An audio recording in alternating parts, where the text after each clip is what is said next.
Hola y bienvenido a un nuevo vídeo. Hoy nos vamos a centrar en el repaso de las oraciones subordinadas de relativo, tal y como las recoge la nueva gramática de la lengua española de 2010. Lo primero que tenemos que tener claro es que va a desempeñar la función de un sintagma adjetival.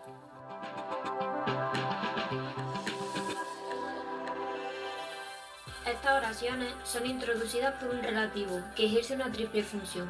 Primero, hace de nexo. Lo segundo, desempeña una función dentro de la oración subordinada. Y tercero, presenta una relación anafórica con un antecedente que va a poder aparecer de manera expresa, estar omitido o sobreentendido al incorporarse dentro del relativo. Existen tres tipos de nexos en la relativa. Pronombres relativos. Cuando nos encontramos ante estos nexos, la función va a ser sujeto, complemento directo o término. Para identificarla, se toma la función del antecedente, como podemos observar en el ejemplo. La formación del determinante y el que pueden actuar como relativos complejos si tienen antecedente expreso, pero si no tienen antecedente, van a ir separados. Por último, mencionar que estos pronombres, aparte de la función de sujeto, complemento directo y término, también pueden desempeñar una función de atributo y predicativo, aunque son en casos muy especiales. Determinantes relativos. Solo van a funcionar como determinante del sustantivo al que acompañan. Por último, tenemos los adverbios relativos. Igual que en los anteriores, van a tener una única función, en este caso la de complemento circunstancial. Bueno, como única función, el complemento circunstancial no es correcto del todo, si tenemos en cuenta que en la nueva gramática al circunstancial da lugar más al complemento de régimen se le llamaba complemento locativo, aquí lo podemos tener también. E igual que pasa en los pronombres, lo podemos encontrar con función de atributo y predicativo en ejemplos muy específicos. Es importante no confundir estos nexos con los que aparecen en las oraciones subordinadas sustantivas. Aquellos tenían tilde, en estas oraciones no la tienen. Por último, nos queda hablar de los antecedentes y de cómo afecta esto a la función y al tipo de relativa. Si encontramos un antecedente expreso, se nos abren dos posibilidades. La primera es que sea especificativa, cuando se restringe el significado del sintagma nominal. La oración subordinada relativa que está podrido se refiere al antecedente árbol y está indicando o remarcando cuál es de todos los árboles el que se va a talar mañana. La segunda posibilidad es que sea explicativa. En esta se aporta una información sobre ese sintagma nominal.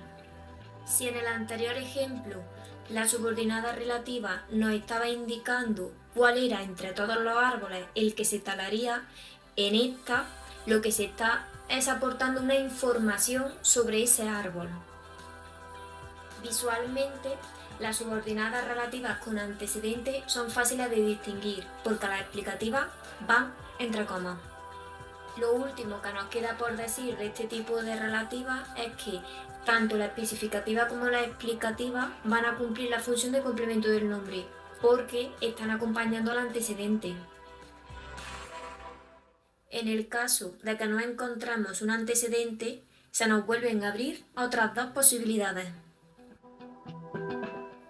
Por un lado, la relativa puede ser libre cuando aparecen los nexos quién-quiénes, cuánto, cuánta, cuántos, cuántas y los adverbios como dónde, cuándo y cuánto. En este ejemplo, la oración subordinada relativa donde queráis no presenta delante un antecedente, ya que lo que aparece es un verbo. Sí que podemos referirnos a un antecedente que está omitido. El sábado quedamos en el sitio donde queráis. Recuerda, la relativa libre sí que tiene un antecedente, pero está implícito dentro del propio nexo. En este ejemplo, ese donde implica automáticamente un lugar, lo que pasa es que no aparece especificado. Por otro lado, está la oración subordinada relativa semilibre que aparece única y exclusivamente con el nexo formado por el artículo más el que.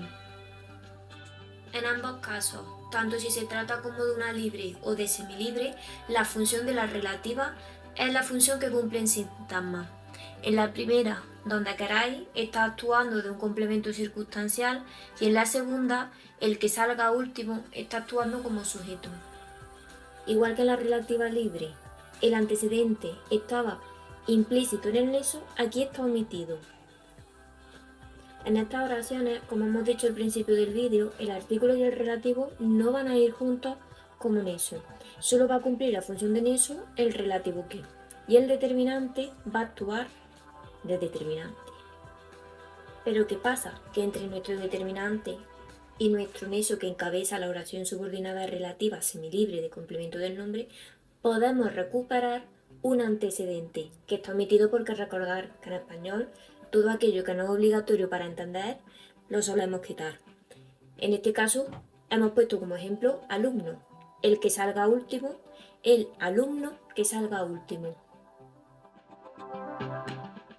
Pero un caso muy especial que se nos puede dar es que el antecedente esté omitido pero que no podamos recuperarlo. Y esto nos va a pasar únicamente con lo más que.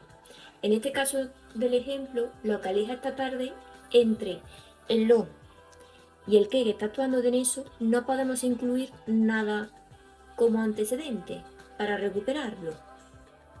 Por lo tanto, lo que va a ser el antecedente va a ser el lo.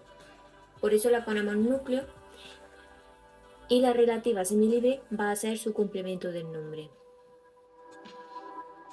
Por último, y para cerrar la relativa, tenemos que hablar de qué pasa cuando aparece una preposición delante del nexo.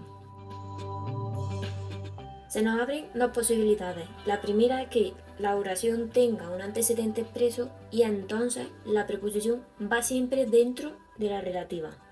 No empezaría en el nexo, sino que la preposición la tenemos que incluir dentro. Pero si no tiene antecedente expreso, a la preposición la tenemos que dejar fuera de la relativa siempre y analizarla como en el ejemplo que tenéis en pantalla.